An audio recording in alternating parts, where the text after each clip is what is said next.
Olá, estamos aqui para mais um podcast para o canal Ecos de Experiência.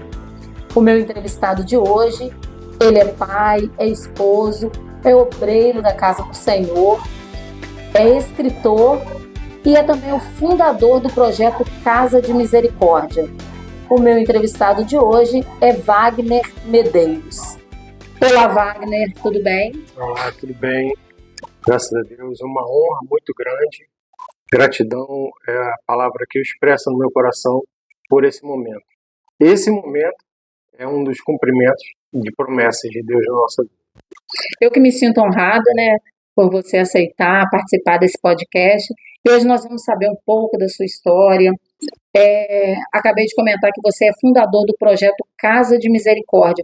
Me conta como que é esse projeto, onde ele atua. Pode ficar à vontade. Sim, então, o Casa de Misericórdia, eu sonhei em 2021, quando nós morávamos em Curitiba.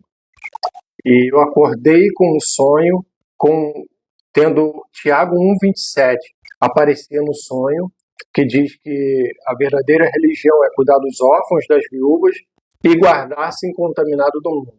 E quando eu acordei com esse versículo, veio o nome Casa de Misericórdia, e o Senhor me falou que a igreja brasileira ela faz o terceiro ponto de forma excelente, mas os dois primeiros ela não faz, que é cuidar dos órfãos e das viúvas em suas necessidades.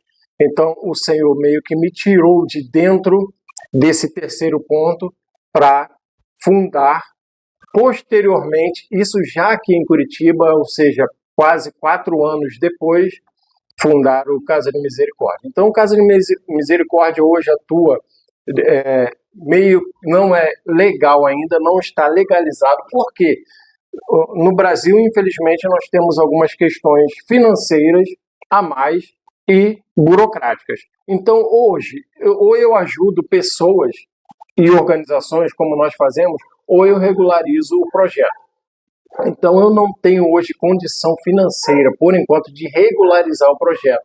Eu prefiro investir nas pessoas que nós investimos. Então, hoje nós ajudamos 2 viúvas, um casal de missionários em África do Sul, um projeto que trabalha com crianças no Nordeste, alimentando crianças e ensinando também parte de escolaridade, da missionária Kelly Gaspar. Nós pagamos algumas contas de luz de algumas pessoas que o Senhor me indica, e cestas básicas, e também eu atuo muito em frente evangelística, como compro bíblias para doar. Então, assim, eu espero direções de Deus.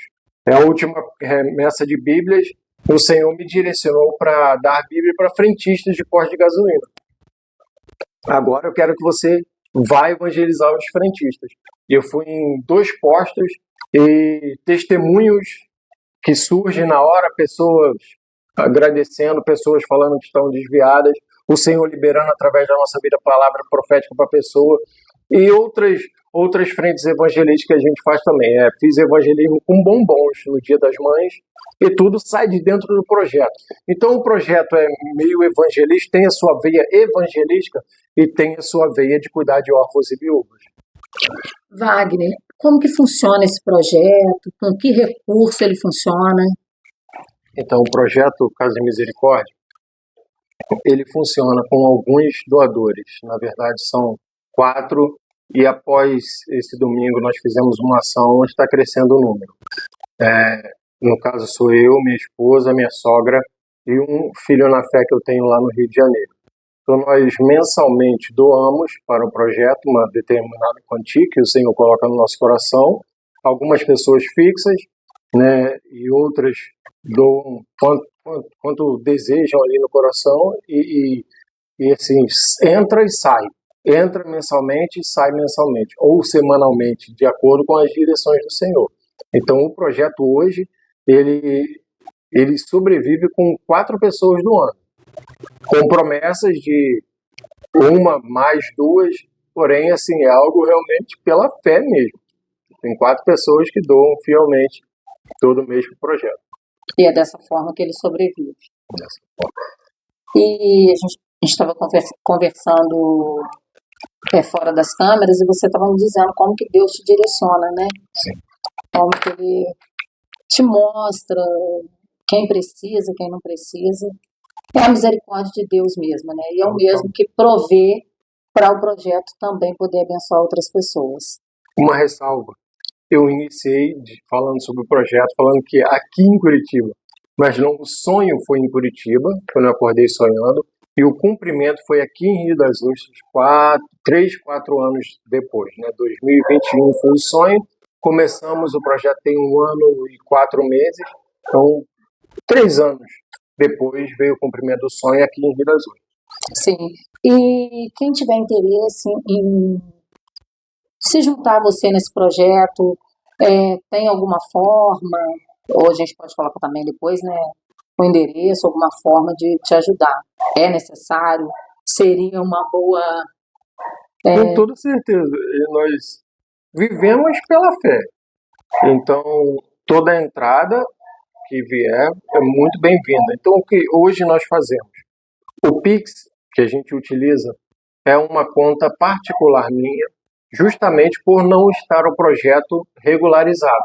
Então, eu tenho que ter uma conta para entrar e sair. Então, essa conta é exclusiva para o projeto. E daí, quem quiser, quem puder ajudar, nós estamos totalmente abertos, com clareza, com transparência. Tem gente que não quer saber para onde vai, simples confiança ou simples obediência ao Senhor, né? Tem gente que levantou esses dias uma oferta para a gente e falou, só estou obedecendo a Deus. Então, me emocionei, chorei, agradeci a pessoa e a pessoa falou, só estou obedecendo a Deus. Então, assim, nós estamos totalmente abertos. Wagner, eu comentei que você é escritor, você acabou de lançar o seu primeiro livro, e eu gostaria que você falasse sobre o que é o livro, sobre o assunto que é o livro que você acabou de escrever. Eu costumo falar que eu lancei meu primeiro filho.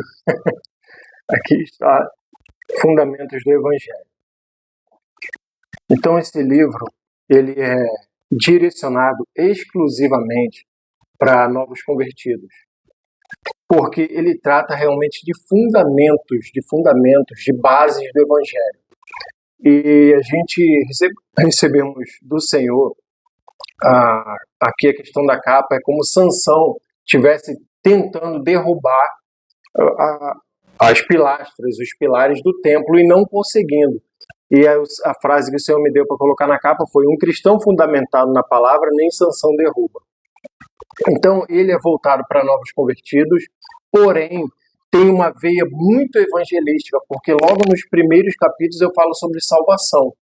Para quem é salvação, para quem não é que para quem não é a salvação. Na verdade, é para quem engloba na visão de Deus, na ótica de Deus. Porque as pessoas hoje, e de alguns anos atrás, e principalmente de muitos anos atrás, era um tabu de se entrar, de se ouvir do Evangelho, de se entrar no cristianismo, de fazer parte.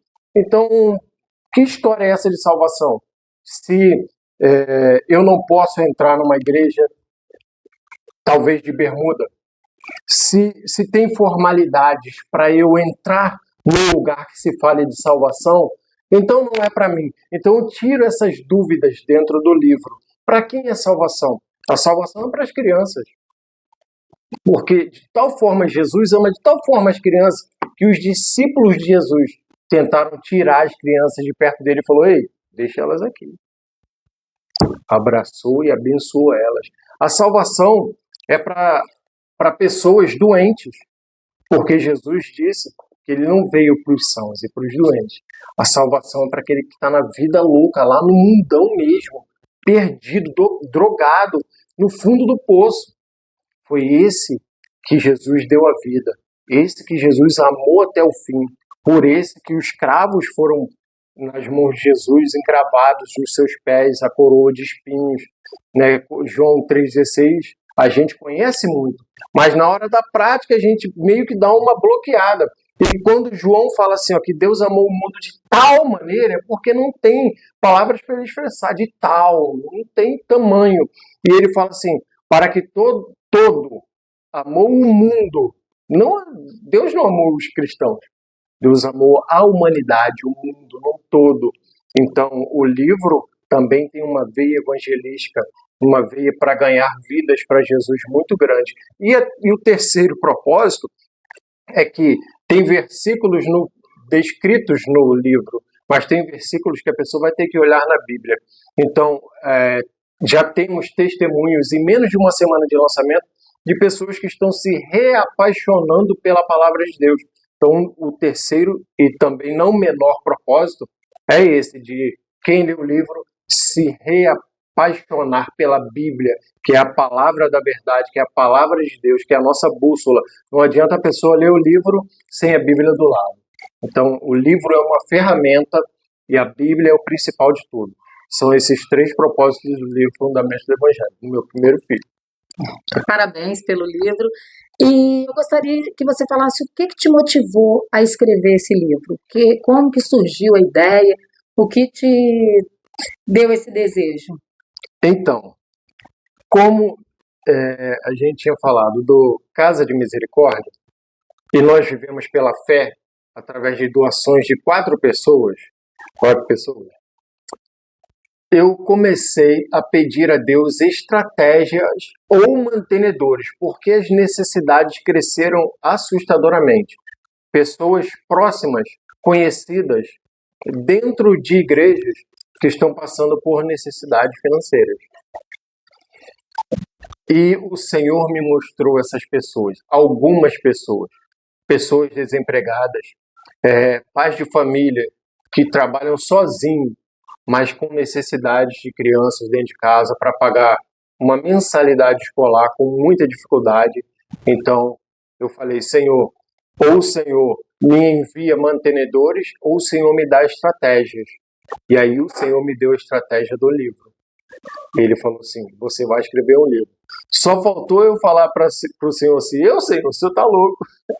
Só faltou eu falar isso. Está falando assim com todo respeito com relação a Deus, né? Porque a Bíblia fala em 1 Coríntios que o Evangelho é loucura. Então Deus é louco. Deus me direciona a sair com um saco de bombom para evangelizar mães no Dia das Mães. Isso é loucura. Mas é a loucura de Deus. E aí, quando eu falo, Deus, o Senhor é louco, é por causa disso. Que é a loucura do Senhor, que é a verdadeira sabedoria, que é o poder de Deus para a salvação. Né? Então, ele falou que eu ia escrever um livro, e daí, desde quando eu me converti, isso fazem 27 anos, novembro de 1919 de novembro de 1997. Eu escrevo muita coisa. E desde lá para cá, tem escritos que entraram no livro. Alguns de 2000, alguns de 2005, 2012 e muita coisa atual, porque depois que eu cheguei em Rio das Ostras aqui, o Senhor acelerou muitos processos na nossa vida de revelações para entrar dentro do livro, para entrar no livro. E eu não sabia, e aí quando eu ia perguntar, Espírito Santo, isso vai entrar? Vai entrar, isso vai entrar? Não, não. Então, o que entrou no livro foram as coisas que eu escrevi desde a minha conversão até a atualidade. São assuntos atuais, são assuntos básicos, como fazer jejum, como jejuar, como eu disse anteriormente, para quem é a salvação. Tem assuntos aqui de cotidianos, de futebol, né? O homem gosta muito ligado a futebol. E posso citar um exemplo? Sim. Um spoilerzinho do livro? Uhum. Tem um capítulo que fala sobre a visão do presidente. Os presidentes dos clubes de futebol e quem assiste pela televisão o futebol, o jogo em si, tem uma visão de fora, uma visão de cima, diferenciada dos jogadores. O jogador, ele olha e ele não consegue enxergar com rapidez um outro atacante que está lá na frente esperando a bola para fazer o gol. E aí, muitas vezes, por isso que o pessoal xinga, briga nas arquibancadas. Por que não tocou para fulano? Por que não tocou para aquele lá? Porque a visão dele é limitada. A visão do presidente é de cima. A visão de quem enxerga, vê na televisão é de cima. A visão de quem está na arquibancada é de cima. Então ele vê amplamente. Aí a visão de Deus é de cima. Vê tudo. E muitas vezes a gente escuta o presidente falar assim, faça isso, toque a bola dessa forma, toque a bola para esse atacante. Você não vai fazer o gol, essa pessoa vai fazer o gol. Toque a bola. E a gente não obedece. A visão de cima. Aí vem mais coisas aí dentro dessa visão de cima, pois são um spoilerzinho. Entendi. Perfeito, muito bem colocado. E depois você fala pra gente como que faz para adquirir o livro. Eu queria que você falasse sobre. Você disse que é cristão há 27 anos, né? 27 Sim, mesmo? sim. Eu gostaria que você falasse como foi a sua conversão, como que você conheceu Jesus. Então, nesse que eu falei, nessa frase de meio vida louca, eu era meio vida louca, né? Com 17 anos, eu tive a minha primeira filha. Ela mora no Rio de Janeiro, já é casada. Já sou avô de 2 netinhos lindos, o Guilherme e a Júlia. E minha filha Bianca, ela nasceu, eu tinha 19 anos. Eu tinha sido jurado de morte por causa de pichações em muros. Eu andava dentro de baile funk. Graças a Deus, nunca me droguei, sempre tive medo. Mas briga, confusões, pichações, eu estava no meio disso tudo. Então, quando com 19 anos a minha filha nasceu, eu comecei a fazer uma oração de desespero, porque eu comecei a sentir que eu ia morrer. E eu ia dormir com medo da morte, com medo de não acordar de manhã, no outro dia. Um pavor enchia o quarto, que era uma coisa assim que eu me escondia. Então eu comecei a falar com Deus assim: Deus, se o Senhor tem uma obra na minha vida, como os crentes falam, eu sendo desviado, 7 anos desviado. E eu falei isso para Deus: cumpre na minha vida, ainda esse ano, porque eu não aguento mais esse mundo, mas eu não tenho força para sair desse mundo. Eu ajoelhei e fiz essa oração de desespero, com essas palavras, sem formalidade nenhuma, durante 6 meses. Tinha um trabalho que os irmãos pregavam na empresa que eu trabalhava. 15 minutinhos, não tinha nem louvor, eles só pregavam. E daí eu comecei a ir naquele trabalho, desconfiado, com medo, fechado, bloqueado, com menos de um mês, só ouvindo a palavra de Deus, eu aceitei Jesus, eu recebi Jesus na minha vida. E o próprio meu pai na fé, Sérgio Mendonça, ele, anos depois, ele falou para mim que não acreditava na minha conversão, porque eu continuei com o bigode louro, eu continuei com as calças lá embaixo, que era a moda da época. Uhum. E aí, quando se passaram 4 meses, eu já estava descendo as águas, com 8 meses já estava sendo batizado com o Espírito Santo, 4 meses já estava sendo levantado a obreiro da igreja, na mesma época que me batizei. Então, a minha conversão foi um ato da grande misericórdia de Deus. É um lindo testemunho. Você comentou comigo, fora das câmeras, que você ficou 25 anos na mesma denominação. E hoje? Fala pra gente da igreja que você está congregando, como que Então, nós ficamos 25 anos e aí fomos para Curitiba, na mesma denominação.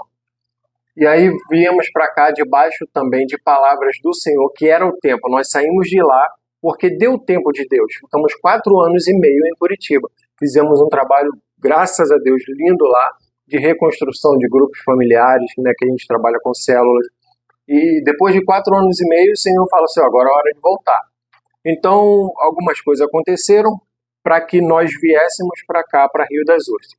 Daí, não tem a nossa denominação aqui, e eu não quis abri-la, porque foi-me proposto isso, para abrir uma célula dentro de casa, e com 1 ano depois nos ordenávamos e nós seríamos ordenados e permaneceria com a igreja crescendo. Porém, eu não quis, porque eu sei que eu não sou chamado para pastorear. Então, nós procuramos 2 outras denominações, por não trabalhar fora, porque a nossa veia é evangelística missionária, então trabalha-se muito dentro, então nós saímos de 2 igrejas, ficamos bem pouco tempo, aprendemos muita coisa, fizemos amigos, e agora nós pertencemos à Casa de Oração Ministério Sozo, dos apóstolos Flávio e Paula. Então ali nós fomos inseridos realmente por Deus, a gente acredita totalmente, acreditamos piamente. Foi o próprio Deus que falou, agora vocês se acharam, porque a aceleração dos processos de Deus que vieram depois que a gente entrou nessa igreja, a confirmação dentro do nosso coração, meu e da minha família, o fato o principal foi a confirmação, através de palavras proféticas de outras pessoas, através do testemunho interior nosso, nós sentimos paz em estar naquele lugar, nós nos sentimos muito bem e nós declaramos assim abertamente, nós achamos, talvez momentaneamente, no tempo do Senhor, o lugar onde congregar. Nós estamos aqui no Jardim Marileia, na Casa de Oração Ministério Souza. Fala um pouco para mim sobre a sua infância, sua convivência com a família, de onde você veio. Então, esse assunto é até interessante porque eu honro meus pais aqui no livro, né? Vieram do Nordeste.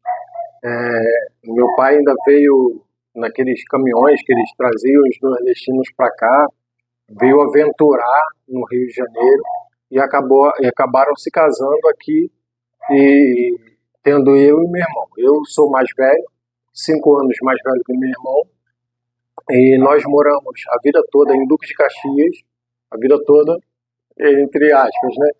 Depois que casei que a gente começou a se mudar, nossas viagens missionárias.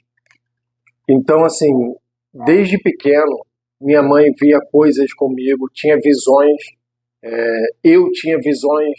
Uma vez ela conta que eu com 8 anos, eu não lembro, mas a minha mãe conta que eu com 8 anos de idade, eu olhei para o céu e vi Jesus, e eu falei para ela, e eles sempre católicos na época, então minha formação foi católica, porque eu fiz primeira comunhão, a gente não cheguei a fazer a primeira comunhão, eu fiz o catecismo, não fui até o final, mas eu gostava de estar ali, pelo menos aprendendo, né? Nas missas era um pouquinho de resistência, mas na catequese eu gostava muito.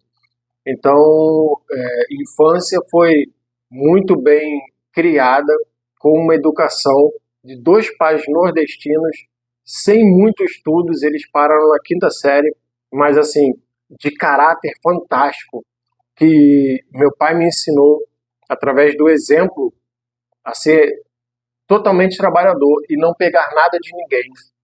Poucas foram as vezes que ele falou isso para mim. Quando me via na minha juventude com um tênis emprestado, ele falou uma única vez, tenha o que é teu, não pegue nada emprestado dos outros. Então, a nossa criação, minha e do meu irmão, foi uma criação que hoje em dia é difícil de se visualizar nas famílias. Sem surras, sem brigas dentro de casa, nunca vi meu pai e minha mãe brigando, e isso vai gerando dentro de nós esse caráter, né, de família, de cuidar um do outro, de amar de verdade um do outro. Então eu agradeço demais a Deus pela vida dos meus pais, e sem condições, fisicamente falando, financeiramente falando, mas se desdobraram para pagar escolas para mim e para o meu irmão até a 8ª série, e para correr atrás depois de 2º grau, se desdobrando em filas de escola, pedindo ajuda a um e a outro, passando madrugadas para a gente poder entrar em escolas boas, mesmo sendo públicas, lá em Duque de Caxias, e ter a nossa formação no 2º grau. Então, aos 11 anos de idade, eu comecei a frequentar uma igreja, uma das Assembleias de Deus onde nós morávamos. E eu fiquei dos 11 aos 12 anos, foi uma passagem muito rápida, mas criou raízes dentro de mim, raízes do Evangelho. Então, eu me desviei de verdade dali. Dos 12 até os 17, a minha vida foi só declínio, até nos 17 anos chegar no fundo do poço, onde fui jurado de morte, né, como falei anteriormente, onde comecei a me misturar com as galeras, com quem não devia, com quem não prestava, e tudo isso minha mãe conta até hoje, que dentro de ônibus ela chorava, achando que eu ia morrer, chorando sozinha, as pessoas vendo ela chorando, e ela chorando por sofrimento, né? Meus pais iam passear, iam passar finais de semana em outros lugares, eu muito revoltado, nunca ia com eles, preferia os meus amigos. Então, com 19 anos, depois que a minha primeira filha nasceu, e ela tinha 4 meses, aí o Senhor me resgatou, né? Eu voltei para Jesus, para os caminhos dele, e uma voz eu ouvi, para finalizar esse ponto, audivelmente, agora não é mais para brincadeira. Graças a Deus, 27 anos e não brinquei mais. Brincou mais, né? Nem vai. Você comentou 2 vezes sobre Curitiba. Nasceu no Nordeste, veio para o Rio, né? E como que foi a saída para Curitiba? O tempo que você passou lá, me fala um pouco sobre isso. Assim, nasci no Nordeste não, eu tenho cabeça grande, mas eu nasci em Caxias, no Rio. Ah, seus pais, Meus perdão. pais, Seus pais que vieram do Só para Nordeste, quebrar o gelo mesmo. sim, e você nasceu no Rio. E como que foi, onde entra Curitiba na sua Então, vida? nós estávamos naquela denominação que eu lhe falei, Ministério Pão da Vida, e a veia missionária pulsava, e isso era nítido em todos os nossos pastores e lideranças. Então, em 2016, eu passei a estudar mais profundamente sobre missões, em 2016. 2016, junho, isso de janeiro a junho. Em junho, fomos tirar férias e fomos para Sergipe, para Aracaju. Temos pastores conhecidos lá, amigos nossos. Nos apaixonamos pela cidade e voltamos já acreditando que Deus iria nos fazer alcançar o sertão, porque o Nordeste do Brasil ainda é um sonho do meu coração. Porém, acreditei que seria a hora em 2017. Trabalhamos final de 2016, 2017, janeiro, fevereiro, começamos a falar com as pessoas. Vamos nos mudar para Aracaju. Eu trabalhava numa grande multinacional na Pavon, no Rio de Janeiro, anunciei e eles me incluíram meu nome numa possível demissão, que não veio até agosto. Entramos de férias novamente em julho, fomos para lá já para comprar ou alugar algum lugar para morar em Aracaju e colocamos a nossa casa em Duque de Caxias à venda. A venda já estava quase certa e nós lá em Aracaju procurando casas, procurando apartamento e nada dava certo e a venda que estava certa deu errado. Quando foi para assinar o documento, o gerente viu alguma barreira lá de documento do menino e não concretizou a venda. Então, assim, minha cabeça meio que pirou.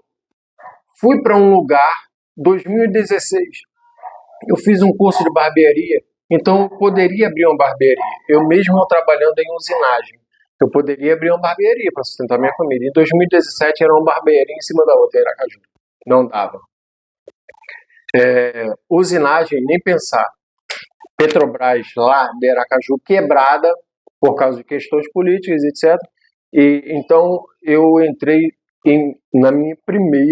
no meu primeiro início de depressão, o primeiro início depressivo, onde eu só pensava, vou levar minha família para passar necessidade. 15 dias lá, nada deu certo. Passamos 7 dias na casa de um pastor e 8 dias na casa de outro e nada deu certo. Voltamos para o Rio, o pastor presidente da nossa denominação, na época, ele falou assim, eu quero conversar com vocês. Chamou-nos 15 dias depois no gabinete e quando nós nunca demos problema, graças a Deus, e quando a gente foi chamado no gabinete, ou era para coisa boa ou era para, bronca. E a perspectiva era sempre o lado ruim. Então a gente foi tremendo na base. Né? E aí chegamos diante do pastor e aí vai entrar Curitiba.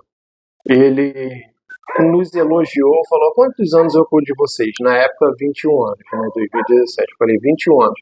Então, há 21 anos eu cuido da sua vida espiritualmente, eu te ensinei muita coisa, eu sei quem você é, você formou uma família aqui dentro, e eu sei o teu desejo missionário, mas você tem uma palavra hoje de Deus para ir para Aracaju? E aí eu botei a mão na cabeça e falei, pastor, eu acreditava que sim, durante 6 meses, de janeiro a junho. Só que agora eu não sei mais. Por quê? Porque não tem emprego lá. As portas fecharam totalmente. Totalmente, tudo. E aí ele falou assim, por que você falou isso? Eu vou comentar algo que eu pensei hoje, não conversei nem com a minha esposa. Aí ele falou, nós temos uma igreja no sul, em Curitiba, e você sabe. Quando ele falou Curitiba, a minha esposa estava do meu lado. Ela começou a chorar e rir na mesma hora, na mesma hora. Uma paz encheu o gabinete que parecia ser palpável aquela paz. E ele falando, e eu com a mão na cabeça, olhando para ela, e ele sem entender nada. Eu falei, pastor, não, o senhor não está entendendo. Peraí. E ela chorando e rindo. Aí eu falei assim, vou lhe explicar. Antes de casar, essa mulher ia para o sul. Ia para Joinville, já estava de mala pronta. Antes de a gente namorar. Casamos, ela abriu mão do sonho dela por causa de mim. Meu Deus, coisa linda. E agora o senhor faz esse convite para ir para Curitiba. Já temos a resposta. E aquela paz a gente sentiu durante 2 dias, aquela mesma presença, 2 dias depois a gente sentiu aquela mesma coisa de dentro do gabinete. E aí foi muito rápido a coisa, a dispensa minha saiu no início do mês de agosto, ser mandado embora naquela multinacional. Foi um milagre, com tudo certinho, 5 anos de... Foi 5 anos e 5 meses, exatos 5 anos. Ela tinha 8 anos numa grande empresa de navegação do Rio de Janeiro, não mandava embora por nada. Entrou um gerente e eu falei assim, usado pelo Senhor, esse cara entrou para te mandar embora. Ela falou assim, vamos ver, com medo. E humanamente a empresa realmente não mandava embora. Falei assim, vai e conversa com ele. Ah, amor, vai, conversa com ele. Com medo mesmo. Ela foi e conversou. E ele falou assim, Leandra, eu sou cristão. Ela não sabia disso. E eu falei para ela, esse cara entrou para te mandar embora. Para cumprir o propósito do Senhor. E 2 meses depois que eu fui mandar embora, ela foi dispensada com todos os direitos. Fomos para Curitiba em novembro de 2017. Em janeiro eu já estava trabalhando numa grande multinacional, a Fiat, lá em Curitiba. E a vida andou demais, porque enxergamos, acreditamos que ali era o tempo e o local que Deus queria a gente. Então Curitiba nasceu disso. E como que foi lá em Curitiba, a obra de Deus na vida de vocês? Vocês participavam das coisas na igreja? Então, nós saímos como diáconos de Duque de Caxias. Então, nós já chegamos como diáconos lá. Eles não tinham diáconos. Então, foi um trabalho, graças a Deus, foi muita graça de Deus. A nossa liderança de lá, pastor Marco, pastora Jane, eles permitiram que nós fizéssemos tudo o que Deus nos direcionava a fazer. Então, um dos pedidos dele, e era o desejo do nosso coração, foi reimplantar os grupos familiares. Nós reimplantamos os grupos familiares. O curitibano, ele é um povo fiel na amizade, mas você não tem muita abertura para essa amizade. Mas quando você consegue criar laços com eles, eles se tornam amigos até o fim da vida. Então, nós conseguimos, graças a Deus, fazer muitos amigos lá. Eles são meio que europeus, né? A cultura curitibana é uma cultura europeia. Então, assim, no louvor não tem muito que tem aqui no Rio de Janeiro. Dança, não tem muita expressão, mas não tem como aqui no Rio. E esse lado carioca, até nisso Deus nos deu a graça de implantar, de forma que nós fizemos uma festa dos grupos familiares e eles fizeram um trenzinho na igreja. Então aquilo ali foi uma conquista assim da parte de Deus para a nossa vida muito grande. Nós trabalhamos com discipulado 1 a 1, reimplantamos na verdade. Nós trabalhamos liderando juventude, ficamos 6 meses liderando juventude. Nós trabalhamos no louvor da igreja também. A minha filha dançava desde criança, e no final, nos últimos 2 anos, nós já éramos reconhecidos como pastores da igreja, pela igreja, porém não fomos ordenados. Colocaram uma pré-data depois de 1 ano de 2022, no final de 2022. Mas eu já posso até antecipar uma próxima pergunta. Como foi a saída de lá? A nossa questão financeira pesou também. Ficou um pouquinho difícil financeiro, porque lá tem muito trabalho, tem muito emprego. No Sul, eles lutam, Curitiba e Joinville luta todo ano, disputa de quem é primeiro lugar de empregatividade do Brasil, da nação. Então tem muito emprego. Por ter muito emprego, o salário é um pouco baixo. Ou seja, para eu trabalhar sozinho e minha esposa cuidar da nossa filha, não dava um salário baixo. E para ganhar um salário que dava para sustentar estava difícil. Então o que nós fizemos? Eu no finalzinho abri uma barbearia, que também tenho formação, como disse anteriormente, e fiquei 6 meses aberto. Só que também o ponto da barbearia não era um ponto bom, de forma que eu cobrei bem a menos do que o normal, por causa da acessibilidade das pessoas da região ali. Foi o único ponto que eu achei, procurei em quase 3 meses e tentamos até o fim. A nossa igreja lá não conseguia nos ajudar financeiramente por ser uma igreja pequena e já ter os seus custos, os seus gastos.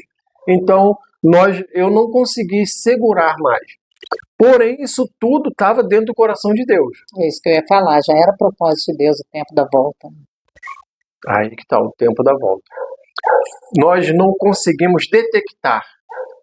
Então, é o que acontece. Muitas pessoas perguntam, por que isso está acontecendo comigo, Deus? A gente não tem que perguntar isso, a gente tem que perguntar, para quê? E às vezes nem perguntar, às vezes começar a observar. E aí o Senhor vai abrir os nossos olhos, vai abrir o nosso ouvido e a gente vai escutar. Então nós não conseguimos detectar. No final de tudo, a minha esposa fez o voto do novelo, que é o voto de Gideão. Ele costuma falar voto do novelo. Senhor, se 3 coisas acontecerem, é para a gente voltar. E as 3 coisas aconteceram e eu já estava convicto, faltava essa convicção para ela. Então, quando foi no tempo certinho, no tempo que o Senhor quis, nós voltamos para cá, para Rio das Ostras, antecipando uma outra pergunta. Eu ia te perguntar como você chegou em Rio das Ostras. Como a chegada? Sem conhecer quase ninguém, só conhecendo alguns amigos de trabalho do passado de 15 anos atrás, 2 possíveis propostas de trabalho a serem concretizadas ainda, então era possibilidade, e uma casa alugada pelo Facebook. Sem eu conhecer dona e sem a dona me conhecer, simplesmente por conversa pelo Facebook. Enchi o carro na época, uma Paliozinha azul, enchi o carro de malas e elas vieram 2 dias depois, de ônibus.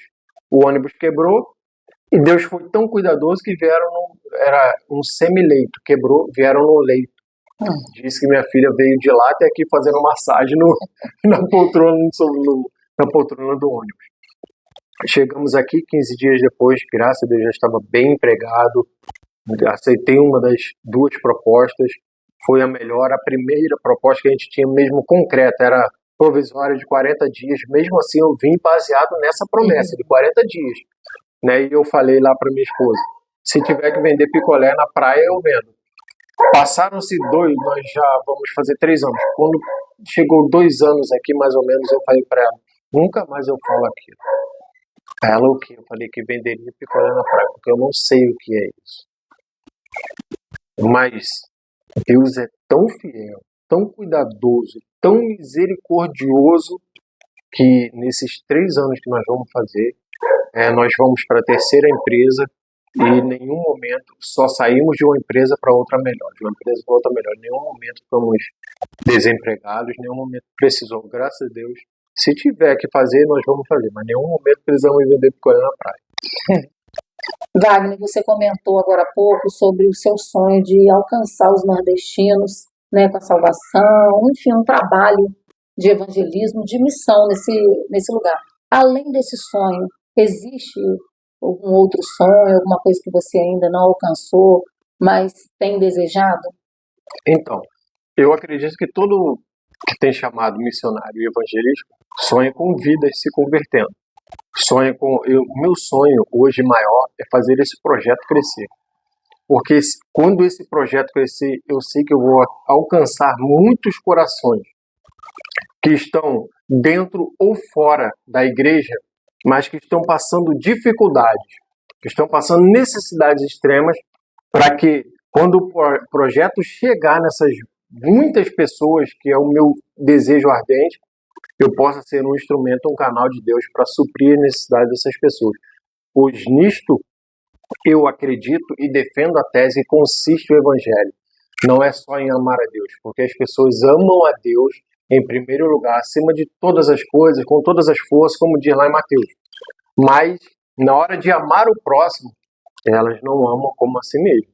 E eu quero amar como a si mesmo, a ponto de ver uma necessidade, de ouvir uma necessidade e conseguir suprir essa necessidade. Seja aqui, seja no Nordeste, seja em África, como a gente abençoa missionários em África, seja em qualquer região do mundo. O meu maior sonho é suprir necessidade de pessoas, é amar o próximo como a mim mesmo. Wagner, para finalizar, vamos falar mais um pouquinho sobre o livro, como adquirir o livro, qual o valor. Gostaria que você falasse sobre isso. Então, o valor do livro, ele é um valor totalmente acessível. Ele custa R$25. Nós estávamos pensando em vender a 30, mas a mulher sabe de ficar casa, né? Ela falou, tem muitos autores maravilhosos a 30 e assim por diante. Então, o propósito do livro, da venda do livro, não é arrecadar dinheiro. Principalmente porque o dinheiro não vai um centavo para mim. O dinheiro da venda dos livros, ele vai para o projeto Casa de Misericórdia. Como eu disse no início, eu pedi ao Senhor estratégias ou mantenedores. E ele falou, você vai escrever um livro, porém a renda será... Foi uma estratégia, é uma ferramenta para que eu alavanque o projeto, torne o projeto conhecido através do livro e alavanque financeiramente. Consiga ajudar hoje quem eu ajudo, mais ainda, e englobe mais pessoas e instituições que Deus me direcionar. Como nós podemos adquirir? Como se pode adquirir? Bom, nós estamos aqui na região de Rio das Ostras. Quem comprar, eu arrumo um jeito de levar o livro com uma pequena taxa, de repente R$5, para ajudar para eu comprar um sandália novo, um sapato novo, porque eu vou de bicicleta. Porém, a forma mais fácil é pelo link da editora. Então, a editora Saber Online. Editora Saber Online. Se a pessoa conhecer alguém, ou se viu no Facebook, ou no Instagram, o anúncio do livro, e quiser mandar um direct para mim, pode mandar que eu envio o link da editora. Eles ficam na Taquara, lá no Rio, em Jacarepaguá. Ele vai sair o mesmo preço, porém a pessoa só vai pagar o frete. Acredito que esteja em torno de R$10. Então, se eu não conseguir levar, a pessoa pode adquirir dessa forma. Wagner, quero muito te agradecer pela entrevista, pela confiança, pela história linda de vida que você nos apresentou, e agradecer por tudo e te desejar que seus sonhos se cumpram, a vontade de Deus permaneça na sua vida. A gratidão, na verdade, é toda minha. Agradeço mais uma vez pela honra que me concedeu de poder contar meu testemunho, de poder falar do livro, de poder falar do projeto Casa de Misericórdia. Agradeço a minha esposa, uma mulher de Deus, que Deus me presenteou. Fizemos 15 anos, bem novinho de casado, mas atingimos ali a meia idade, 15 anos, e me sustenta em oração, me sustenta diante do altar de Deus com lágrimas e joelhos dobrados, intercede pela minha vida, me ensina muitas coisas, me corrige direto e acredita nas loucuras que Deus põe no meu coração.